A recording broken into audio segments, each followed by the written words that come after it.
যে প্রশ্নগুলো হচ্ছে এই সংসদ ব্যক্তিগতকে কর্মতায় উন্নত। প্রথমে হচ্ছে আপনাদের বুঝতে হবে সহগ হবে এই জিনিসটা কিভাবে জেনারেট হয়, কিভাবে হচ্ছে শিশুকাল থেকে এই জিনিসটা ফাংশন করে একটা হিউম্যান সাইকেল। প্রথমে তো বিষয় হচ্ছে সোসাইটিতে অনেক বেশি টক্সিসিটি থাকে, অনেক বেশি রেস থাকে, ম্যাটেরিয়ালিজম থাকে। এইসব জায়গা থেকে পরিত্রাণ পাওয়ার জন্য মানসিক শান্তির জন্য হচ্ছে আমরা এমন একটা কমফোর্ট জায়গায় বেছে নিই যেটা হচ্ছে আমাদের মনের মধ্যে আমরা খুব কাজ করতে চাই, এখানে কোনো বাধা বা প্রেশার বা বার্ডেন বা কোনো কিছু পাওয়ার জন্য আমরা সেটা করি না। সেটা হচ্ছে কবি, সেটা হচ্ছে শখ। দ্বিতীয় যে বিষয়টা সেটা হচ্ছে আমাদের লাইফে যেগুলো মেন্টাল স্ট্রেস থাকে সেটা ক্লিয়ার আপ করার জন্য আমরা একটা কিছু প্র্যাকটিস করি, সেই প্র্যাকটিসটা কবি। থার্ডলি শিশুকাল মানুষের একটা কিশোরকাল, এখন হচ্ছে একটা যৌবন এবং পরবর্তী বৃদ্ধকাল, প্রতিটা পেজের সাথে সাথে এই ভালো লাগার জায়গাটা কিন্তু চেঞ্জ হতে থাকে, অর্থাৎ সব কবিটা কিন্তু চেঞ্জ হচ্ছে। 4 নম্বর জায়গায় এটা একটা ইনহেরেন্ট জায়গা, অর্থাৎ এটা ইনহেরেন্ট আমার মধ্যে থেকে আসছে, বাইরের কোনো একটা এনভায়রনমেন্টাল ইফেক্টের মাধ্যমে এই জিনিসটা নিয়ন্ত্রিত হওয়া উচিত না। যদি হয় আপনার হচ্ছে মেন্টাল স্ট্রেসগুলো হবে। এই চারটা প্রিমাইস থেকে আমি যে বিতর্কটা সেট করি, নাম্বার 1 জায়গায় সেটা হচ্ছে যখন হচ্ছে আয় উৎস, অর্থাৎ হবিকে আপনি মনিটাইজেশন করা শুরু করবেন, ওই জায়গায় প্রবলেম একটা প্রবলেম জায়গাটা নাম্বার 1 সেটা হচ্ছে চয়েস ম্যানিপুলেশন হবে এবং হচ্ছে আপনার একটা ইনহেরেন্ট বার্ন পুশ করা হবে।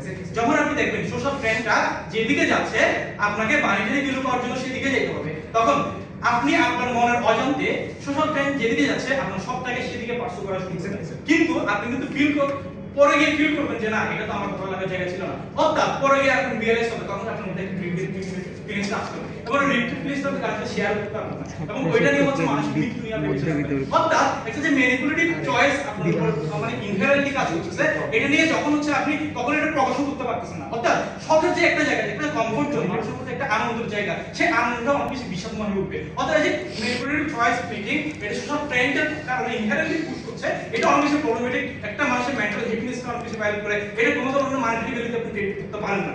সেকেন্ড যে জায়গা সেটা হচ্ছে কর্পোরেট ড্রেসের মধ্যে নিয়ে যাওয়া। আপনি দেখেন সংস্কৃতিকে কেন্দ্র করে কর্পোরেট ড্রেস এসেছে, কিন্তু এটা নিয়ে আমরা বলতে পারতেছি হ্যাঁ সংস্কৃতিতে অনেক বেশি প্রোডাক্ট আছে, অনেক বেশি বাণিজ্যিকরণ করা যায়, মেনে নেওয়া যায়, কিন্তু একটা মানুষের যে একটা ভালো লাগা, একটা ভালোবাসা বা একটা কাজ করে সে আনন্দ পায়, হ্যাঁ এটাকে যখন হচ্ছে অনেক বেশি মনিটাইজেশন হবে, এটাকে সেন্ট্রালাইজ করে কিন্তু পুঁজিবাদী মানুষগুলো একটা ধরনের কর্পোরেট ড্রেস তৈরি করবে। এই কর্পোরেট ড্রেসটাকে আমাদেরকে অনেক বেশি মেটেরিয়ালিজমের দিকে নিয়ে যাবে। বর্তমান বিশ্বে দাঁড়িয়ে আমরা চেষ্টা করছি আমাদের লাইফটাকে যত বেশি নিউট্রাল রাখা যায়, যত বেশি পিসফুল রাখা যায়, তত বেশি আমরা মনিটারি ড্রেস থেকে দূরে থেকে নিজেদের ফ্যামিলির সাথে নিজেদের মনের কথাগুলো শেয়ার করা যায়, নিজেদের ভালো লাগার কাজগুলো করা যায়। অর্থাৎ আমি জানি এই জিনিসটা আমাদের টাকা দিবে না, তাও আমি এখানে বাগান তৈরি করতেছি, একটা গার্ডেনিং করতেছি, আমি জানি যে এখান থেকে আমার টাকা আসবে, তাও হচ্ছে আমি এই কাজটা করতেছি। এই জিনিসটা আমাদের যে ভালো লাগাটা দিচ্ছে, ওই কর্পোরেট ড্রেস বা ম্যাটেরিয়ালিজম আমি যদি অনেক বেশি টাকা পাইও যায়, তাও ওই ভালো লাগাটা কাজ করে না। অর্থাৎ আমরা বিশেষ করে এখানে মনিটাইজেশনকে সব দিয়ে ক্রিয়েট আপ করতে পারি, তাই সব থেকে প্রায়োরিটি দিতে হবে, তাই এটা কখনো কপি মনিটাইজেশন হয় না। 3 নম্বর যে জায়গা সেটা হচ্ছে মেন্টাল স্ট্রেস নিয়ে বেঁচে থাকতে হবে। দেখেন আপনি আপনার লাইফে একটা শখ থাকতে পারে, আমার একটা শখ আছে একটা কাজ করা, কিন্তু আমার একটা প্রফেশন আছে, ওই প্রফেশন থেকে আমি মানি জেনারেট করতেছি, অর্থাৎ আমি ডেইলি 8 আওয়ার্স প্রোডাক্টিভ একটা লাইফ লিড করতেছি, বাকি টাইমগুলোতে আমি আমার শখের কাজগুলো করতেছি, যেখান থেকে আমি চাই না কোনো টাকা আসুক, যদি আসেও, যদি আমি জানি আমার ওই একটা শখ, আমার যেটা শখ সেটা অনেক বেশি স্কিলফুল, সেটা আমি সেল করে টাকা আর্ন করতে পারবো, কিন্তু স্টিল আমি এটা করতে চাই না, কারণ আমার একটা প্রফেশন আছে, ওই প্রফেশনে আমার যে মেন্টাল স্ট্রেসটা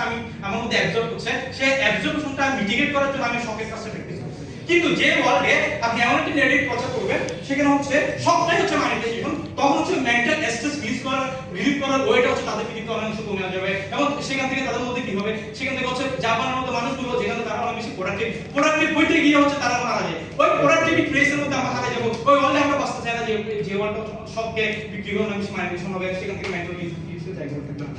4 নম্বর যে জায়গা আমরা বিশেষ করে তারা হচ্ছে আপনাদের অনেক বেশি মাইন্ডের গেইন দেখাবে, ইউটিলিটি দেখাবে, আমরা বিশেষ করে মেন্টাল স্যাটিসফ্যাকশনের মাধ্যমে আপনি একটু একটা আর্ন করার সোর্স কমে যাবে, কিন্তু স্টিল আমাদের ওয়ার্ল্ডে ইউটিলিটি গেইনটা বেশি হচ্ছে, কারণ আমাদের ওয়ার্ল্ডে হ্যাপিনেসের ম্যাট্রিক্সের বেসিস হচ্ছে ইউটিলিটি গেইনটা হচ্ছে। অর্থাৎ আমরা বিশেষ করে মানুষ বেঁচে থাকা কয়েকটি ম্যাট্রিক্সের উপর, একটা হচ্ছে কিভাবে আর্ন করবে, এটা একটা, আরেকটা ম্যাট্রিক্স হচ্ছে মেন্টাল হ্যাপিনেসের জায়গাটা, কিন্তু তাদের ওয়ার্ল্ডে মানুষগুলো শুধুমাত্র আর্নিংসের দিকে ছুটে, আমাদের ওয়ার্ল্ডে আর্নিংসের পাশাপাশি একটা প্রফেশন আছে, যে প্রফেশনের বাইরে হচ্ছে আমরা একটা জায়গা, আমাদের একটা কমফোর্ট জোন ক্রিয়েট করি, সেই কমফোর্ট জোনে হচ্ছে আমরা মেন্টাল স্যাটিসফ্যাকশনগুলো পাই। অর্থাৎ এখানে আমরা আপনাকে দেখাই শখ এবং প্যাশন দুটো হচ্ছে ভিন্ন জায়গা। কারণটা হচ্ছে আপনি দেখেন যখন সময়ের সাথে সাথে কিন্তু সবটা কিন্তু চেঞ্জ হচ্ছে, অর্থাৎ দেখেন আজ থেকে 5 বছর আগে যে জিনিসটা অনেক বেশি ট্রেন্ডি, যে জিনিসটা অনেক বেশি টাকা দিত, আজ থেকে 10 বছর পর অন্য কিছু আসবে।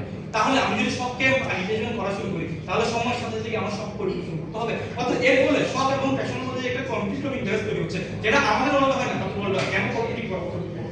লাস্টলি আমরা আপনাকে দেখাই মানুষের জীবন অনেক বেশি ডাইভার্সিফাইড, মানুষ অনেক বেশি ক্রিয়েটিভ চিন্তা করা শুরু করে। যখন আপনি মানিটাইজেশন করতে হবে সেটার বেসিসে কনজিউমার ডিমান্ড অনুযায়ী, কর্পোরেট ডিমান্ড অনুযায়ী, বায়ার ডিমান্ড অনুযায়ী হচ্ছে আপনি কাজগুলো করা শুরু করবেন, তখন আপনি ফ্রিডমই চিন্তা করতে পারবেন না, ক্রিয়েটিভিটি কমে যাবে, অর্থাৎ আর্টিস্টের একটা ক্রিয়েটিভনেস সে কমে যাবে।